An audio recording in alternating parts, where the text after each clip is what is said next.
गंगा नदी पर महात्मा गांधी सेतु हाजीपुर और पटना में उत्तरी और दक्षिणी बिहार के बीच संपर्क प्रदान करता है। मई 1982 में उद्घाटित महात्मा गांधी सेतु बिहार के लिए एक जीवन रेखा पुल है। हाल के वर्षों में आर्थिक विकास की तेजी के कारण इस पुल पर वाहनों की आवाजाही बहुत बढ़ गई, जिस हेतु इसके पुनरुद्धार की आवश्यकता पड़ी।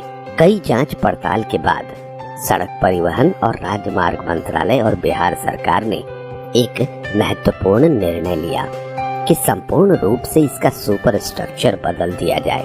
हालांकि जो वर्तमान सब स्ट्रक्चर और नींव जो ठीक हालात में है उन्हें रहने दिया जाए। इस योजना की कुल लागत 1742 करोड़ रुपया है तथा ये कार्य एफकॉन से बोस्ट के द्वारा कराया जा रहा है। वर्तमान 4 lane RCC balance cantilever super structure के स्थान पर फुटपाथ, यूटिलिटी कॉरिडोर और एलईडी प्रकाश सुविधा के साथ स्टील ट्रस सुपर स्ट्रक्चर का निर्माण किया जा रहा है।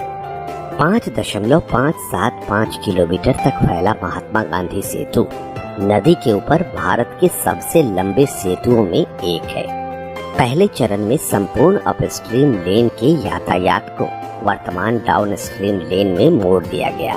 महात्मा गांधी सेतु के भार को कम करने के लिए हल्के वाहनों के लिए पास में एक पीपा पुल का निर्माण भी कराया गया।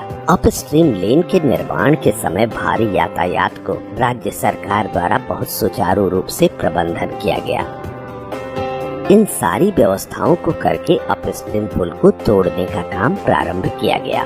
वर्तमान पुल 121 मीटर प्रति स्पैन पाट के हिसाब से 46 पाटों में फैला है।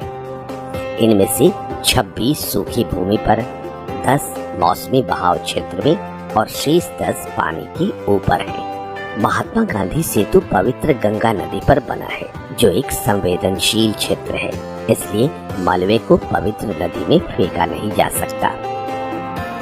इस परियोजना में पर्यावरण की सुरक्षा का ध्यान रखते हुए 75,000 घन मीटर के कंक्रीट तोड़कर हटाया जा रहा है, जो कि अपने आप में बहुत कठिन काम है। इस परियोजना का अनुश्रवण पथ निर्माण विभाग द्वारा बहुत ही सूक्ष्मता से किया गया। भूमि पर अवस्थित पाटों को तोड़ने के लिए high rich boom jaw cutter, जो कंक्रीट और रीइंफोर्समेंट को काट सकते हैं, का इस्तेमाल किया गया। साथ ही साथ पर्यावरणीय प्रदूषण कम करने के लिए धूल कण विरोधी सप्रेशन सिस्टम प्रदान किया गया। भूमि और जल पाटों से कंक्रीट के टुकड़ों को एकत्रित कर लिया जाता है और मलबा संभालने वाले यार्ड में भेज दिया जाता है, जहां उन्हें आकार बदलकर फिर से प्रयोग के लिए वर्गीकृत कर लिया जाता है और जिसका पर्यावरण पर कम से कम प्रभाव पड़े। तोड़ने के बाद नए सुपर स्ट्रक्चर को सहारा देने के लिए बचे हुए पायर पर परिवर्धित पायर कैप का निर्माण किया गया है। उसके बाद स्टील के नए सुपर स्ट्रक्चर, जो प्रत्येक 720 टन के हैं और जिसमें देश के अलग अलग स्थान पर बनाए मेंबर हैं, को जोड़ा और पायर कैंप के बीच खड़ा किया गया है।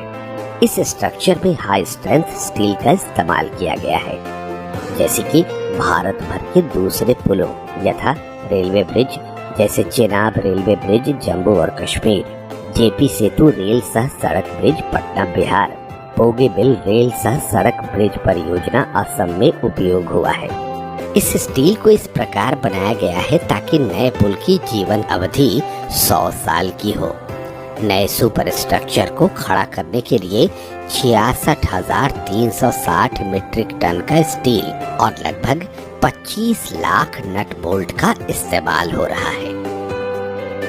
भूमि के ऊपर ट्रसेस को खड़ा करने के लिए ग्राउंड सपोर्ट सिस्टम का इस्तेमाल किया जा रहा है। जल क्षेत्र के पाटों के लिए कैंटिलीवर इरेक्शन मेथोडोलॉजी का इस्तेमाल बिना किसी तल के सहारे के स्टील ट्रस को खड़ा करने के लिए किया जा रहा है। उसके बाद स्टील सुपर स्ट्रक्चर के ऊपर आरसीसी डेक और वेयरिंग कोट का निर्माण किया जा रहा है।